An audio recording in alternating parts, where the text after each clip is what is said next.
Maharashtra diaries में आज हम बात करेंगे मुंबई के नेवी नगर इलाके की, जहां एक हैरान कर देने वाला मामला सामने आया है। यहां एक शख्स रात के अंधेरे में नेवी का अफसर बनकर आया और सरकारी राइफल और गोला बारूद की लूटपाट करके भाग गया। किस तरह से इस शख्स ने इस घटना को अंजाम दिया है, ये सुनकर आप भी हैरान होंगे। इसकी पूरी जानकारी आपको देंगे। इसके अलावा बात करेंगे लालबाग के राजा के विसर्जन के दौरान हुई चोरियों की। कैसे विसर्जन के दौरान सैकड़ों मोबाइल फोन चुरा लिए गए और सोने की चैनों पर चोरों ने हाथ मार लिया। और इसी के साथ बात करेंगे बांद्रा वर्सोवा सीलिंग की, जिसकी लागत में लगभग 6,700 करोड़ रुपए का इजाफा हुआ है। चलिए विस्तार से इन तीनों खबरों की चर्चा करते हैं। नमस्कार, आप देख रहे हैं लोकमत हिंदी। मेरा नाम है सूर्य कनौज।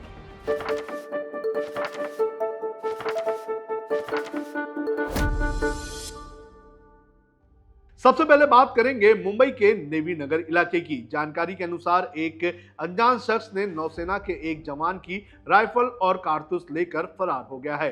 घटना नेवी नगर में शनिवार 6 सितंबर की देर रात हुई है, जिसके बाद सुरक्षा एजेंसियां अलर्ट मोड पर है।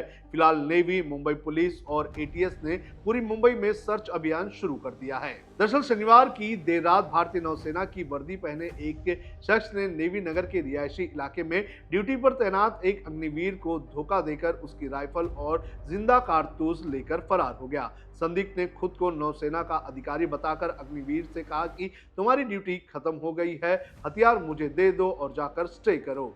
जवान को उसकी असलियत का पता नहीं था। उसने बहरूपिये के आदेश के अनुसार ही काम किया। इसके बाद वो अनजान शख्स उसका हथियार लेकर फरार हो गया। कुछ देर बाद जानकारी हुई कि वो व्यक्ति नौसेना का अधिकारी नहीं बल्कि एक बाहरी घुसपैठिया था। इलाके में उसके बाद अफरा तफरी मच गई।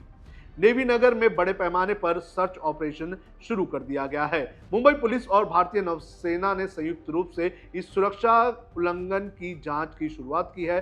कब परेड पुलिस स्टेशन में भारतीय न्याय संहिता की धारा 351(4) यानी कि धोखाधड़ी, 341(2) यानी कि चोरी और 7 के तहत मामला दर्ज किया है।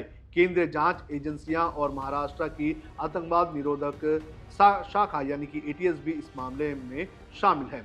नौसेना ने इस घटना की गहन जांच के लिए बोर्ड ऑफ इंक्वायरी का गठन किया है, जो ये पता लगाएगी कि ये घुसपैठ कैसे संभव हुई। प्रारंभिक जांच में संदिग्ध के सीसीटीवी फुटेज और अन्य तकनीकी मदद से सबूत जुटाए जा रहे हैं, लेकिन अब तक संदिग्ध राइफल या कारतूस का कोई सुराग नहीं मिला है। यह घटना नौसेना के लिए एक गंभीर सुरक्षा में चूक मानी जा रही है, क्योंकि नेवी नगर जैसे संवेदनशील क्षेत्र में इस तरह की घुसपैठ चिंता का विषय है। नौसेना और पुलिस ने नेवी नगर, कोलाबा और आसपास के क्षेत्रों में सुरक्षा फिलहाल बढ़ा दी है। अब बात करते हैं विसर्जन के दौरान हुई चोरियों की। हाल ही में अनंत चतुर्दशी मनाई गई और इस अवसर पर मुंबई में सभी ने अपने आराध्य भगवान गणेश को धूमधाम से विदाई दी। मुंबई के प्रसिद्ध लालबाग राजा का विसर्जन समारोह इस साल भी काफी लोकप्रिय रहा। शनिवार को शुरू हुआ जुलूस धूमधाम से निकला और इसमें शामिल नागरिकों और कार्यकर्ताओं ने उत्साहपूर्वक भगवान गणेश पर पुष्प वर्षा की और ढोल नगाड़ों के साथ बप्पा को विदाई दी। और इसी बीच लालबाग के राजा के विसर्जन के दौरान कुछ अप्रिय घटनाएं भी सामने आई हैं। विसर्जन जुलूस के दौरान चोरों ने लोगों को अपना शिकार बनाया। पुलिस के सूत्रों के अनुसार लालबाग राजा के विसर्जन जुलूस के दौरान मोबाइल फोन की चोरी की 100 से ज्यादा घटनाएं हुई हैं। कई लोगों ने इस संबंध में काला चौकी पुलिस स्टेशन में शिकायत दर्ज करवाई है, जबकि पुलिस ने आधिकारिक तौर पर अब तक 10 मामले दर्ज किए हैं। इनमें से 4 मामले सुलझा लिए गए हैं। 4 चोरी हुए फोन्स भी जब्त कर लिए गए हैं। मोबाइल चोरी के मामले में अब तक 4 आरोपियों को गिरफ्तार भी किया गया है। मोबाइल चोरी ही नहीं बल्कि सोने की चैन चोरी की वारदात भी बड़े पैमाने पर हुई है। चैन चोरी के मामले अब तक सामने आए हैं। 2 सोने के चैन भी जब्त की गई है। चैन चोरी के इस मामले में 12 आरोपियों को गिरफ्तार किया गया है। अब बात करते हैं बांद्रा वर्सोवा सीलिंग की लागत में हुए इजाफे की। महाराष्ट्र राज्य सड़क विकास निगम यानी कि MSRDC की ओर से मनाए जा रहे वर्सोवा बांद्रा सीलिंग पर बड़ा अपडेट सामने आया है। इसकी लागत में 6,788 करोड़ रुपए का इजाफा हुआ है। जानकारी के अनुसार मछुआरों की मांग और कुछ कनेक्टर्स की लंबाई में बदलाव और वृद्धि के चलते लागत में इजाफा हुआ है।